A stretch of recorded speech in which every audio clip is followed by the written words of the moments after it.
It's okay. You got a little bit of time, buddy. It's not going to be live just yet, okay? You got a few more minutes.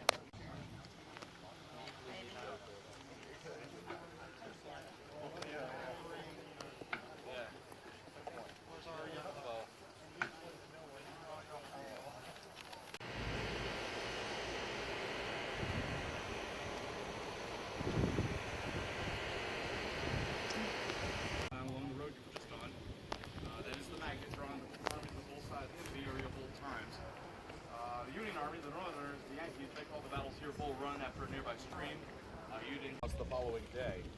The first big battle of the war, July 21, 1861, what is going to become First Manasas or First Bull Run. Around with them on the march, helps keep their spirits up.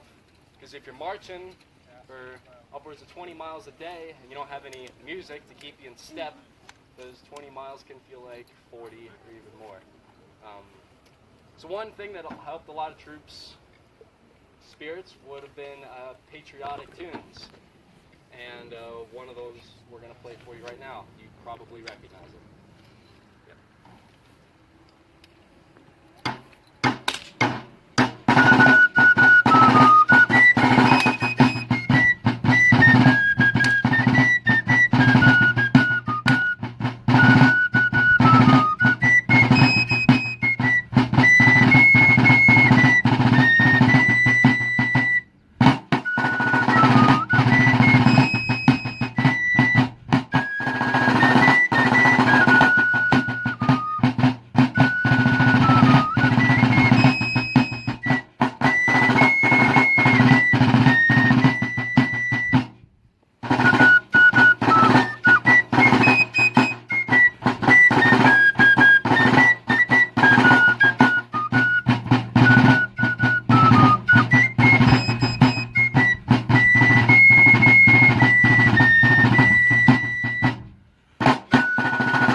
So aside from patriotic tunes, another thing that would help keep soldiers' morale up would be songs that reminded them of home.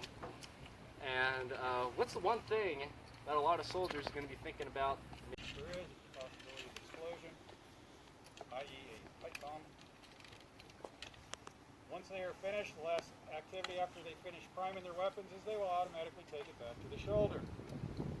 Now, the first mass firing, it's very impressive, and unless the enemy is far away from you, like say 3 football fields, try not to do that because you want a constant rate of fire because it takes 30, you saw how quickly they loaded. But for anyone who served either in the Army, Marines, or any other modern military, you know that 30 seconds is a really long time between actually being able to fire your weapon. So, again, I'm going to give ready, aim, fire. When I get to the aim part, if you're concerned about your ears, please plug up. Company! Ready! Aim! Fire! Load! Now, the next way that we're going to demonstrate how they fire is more real. Made of cast iron, which means it's a brittle metal. When it gets super hot from repeated firing, things like that, it's going to burst. This gun has a reputation for barrel burst because we have a 10-minute mandate between rounds. These guys in real war have no mandate. Load and fire as quickly as possible, which means lots of heat stress on the gun before it's a 100-degree day, kind of like it was during the battle. It was about high 80s with some heat index, probably felt a little bit like this during the battle. So pretty dangerous to be around one of these guns. So what are they going to do? They're going to reinforce it. That big bulbous part on the back of the breech of the gun is a wrought iron band, just to try to keep everything where the big explosion happens inside nice and contained. Thank you, sir. So what we're going to do is just demonstrate that this is a choreographed team sport. Everybody's got a specific job to do in concert with everybody else doing their jobs.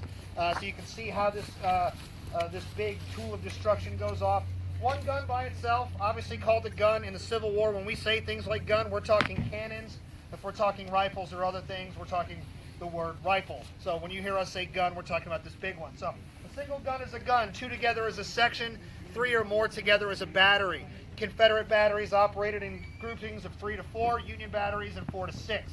So you try to imagine, a little bit of imagination here, how much louder this is going to be. We're using a little bit less than half the powder. We have no projectile, and we're just one gun, and nobody is shooting at us. So imagine as loud as what you're about to hear, exponentially louder. So without further ado, this is going to be a little loud. So small ones, people sensitive to loud sounds, and pets. Let's go ahead and hold on to those leashes. We're going to fire the weapon that will fall in, and we'll tell you about the crew.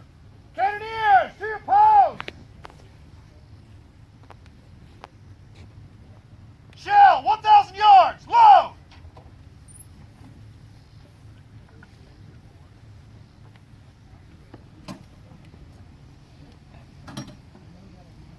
Shell, 1,000 yards.